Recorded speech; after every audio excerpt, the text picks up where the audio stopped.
नमस्कार, मी प्रियांका पाटील. आपण पाहत आहात राष्ट्रीय लोकराज्य न्यूज, निर्भीड बातम्यांचे व्यासपीठ. आज आपण दिवसभरामध्ये घडणाऱ्या घडामोडींवर नजर टाकूया. अहिल्यानगर शहरात पद्मशाली समाजाचे महर्षी श्री मार्कंडेय महामुनी यांच्या पालखीचे स्वागत महेंद्रभाऊ बिज्जा यांनी केलं. नारळी पौर्णिमेनिमित्त दरवर्षीप्रमाणे पद्मशाली समाजातर्फे भव्य दिव्य मिरवणूक काढण्यात येते.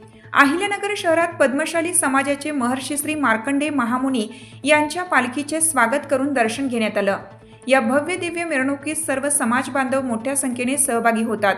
यावेळी महेंद्रभाऊ बिज्जा व सर्व मित्र परिवार या मिरवणुकीत सहभागी झाले. यावेळी राजेंद्र म्याना, गणेश सापा, उत्तम बल्लाळ, जितेंद्र बिज्जा, मुकुंद लखापती, प्रशांत गड्डम, विठ्ठल श्रीपत, प्रशांत गोस्के, दत्तात्रय जोग सर्व मित्र परिवार उपस्थित होते.